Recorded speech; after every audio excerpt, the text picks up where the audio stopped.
In this tutorial we cover how to catch conger eel from rock marks. We'll first show you which stretches of coast hold conger eel. We'll then talk about the ideal conditions that most suit this species.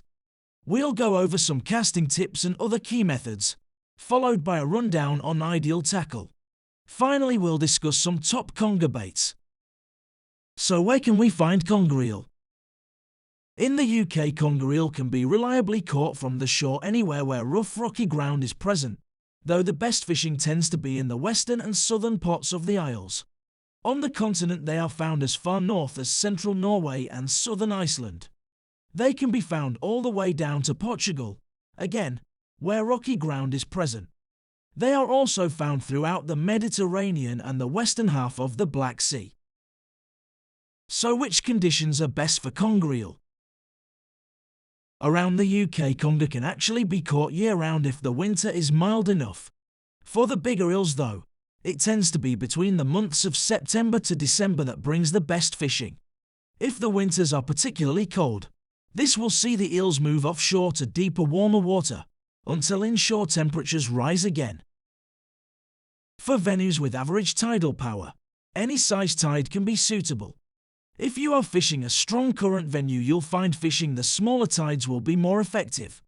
For the average size conger, which will make up most catches, it tends to be the first 2 hours after low tide which produces the most bites. For the bigger eels though, they can actually be caught throughout the whole tide cycle, especially on larger tides. On the deeper rock venues, any sized conger can be caught in rough seas, though angler safety is important and should always be taken into consideration before fishing steep, slippery rock marks in rough weather. Even on the beaches, larger conger can be caught in rough seas, though the average-sized conger will likely retreat offshore. Being nocturnal, by far the best time to fish for conger eel is during night tides. If you wish to target them in the day, then opt for a venue where the water is cloudy or coloured, which produces similar light levels in the water. So what casting techniques and other key methods should we look to use? For the larger conger eels of at least 10 pounds onwards, it's the deeper water of the rock ledges that will give the most consistent results. These will typically be in excess of 30 feet deep. The shallow rock beaches will also produce eels, but they will tend to be more of around a maximum of 10 pounds in size. The shoreline you walk on will give you an indication of the type of ground beneath the waves. So look around you for steep areas of shoreline, especially if it varies in level and structure, as it will likely be the case that there's plenty of rough ground that continues under the water.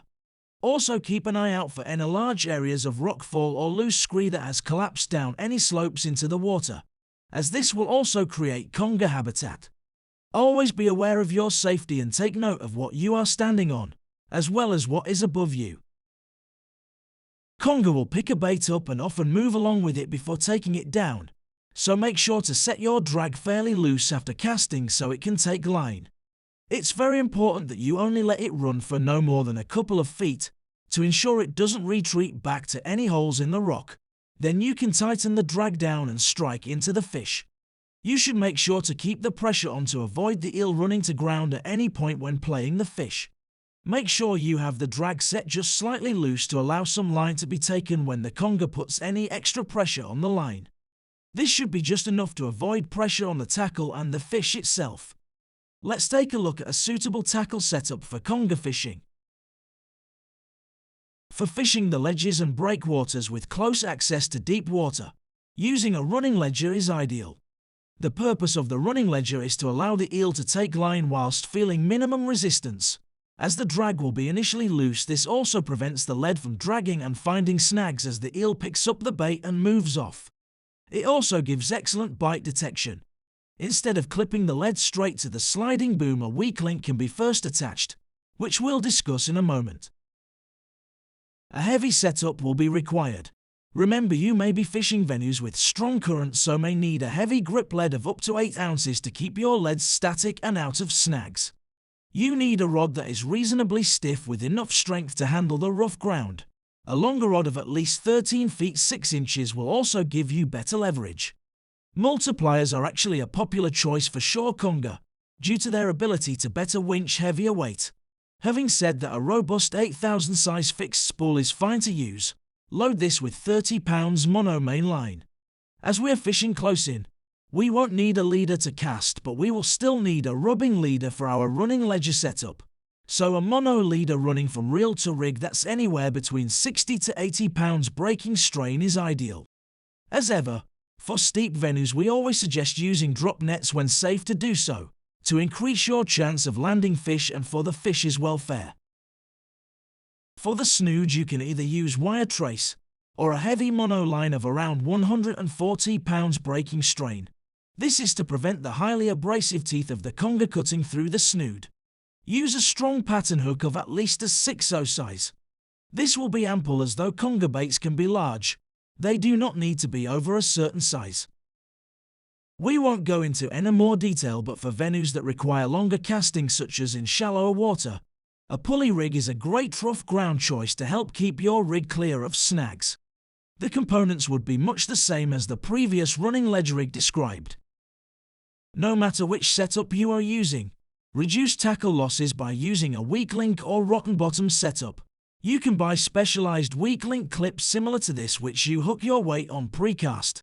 The clip casts the weight of the lead securely without cracking off, and the lead will release as it hits the water. The lead is also tied to the clip using a weak length of mono, so you can retrieve your lead back. If the lead snags, it will break off and you can retrieve the rest of your rig, along with any fish that may be hooked. Finally, what about bait? Mackerel squid combo is a prime conger eel bait. You can also use whole fillet of fish such as mackerel or bluey, though mackerel will last longer on the hook, and conger can take some time to pick up a bait. Make sure to use plenty of bait elastic when securing your baits to the hook. It can actually be counterproductive using too large of a bait, as smaller conger may drop the bait or not become properly hooked. Only consider very large baits such as mackerel flappers if you exclusively want to target specimen conger whilst potentially missing other average-sized fish. If you would like to know how to target bullheads from similar venues, check out the video link showing here. Be sure to subscribe to stay notified of new videos, and don't forget to check out our channel page to find lots more tutorials on everything sea fishing. Simply click the channel name below the video window to find more. Thanks again for watching. See you again soon.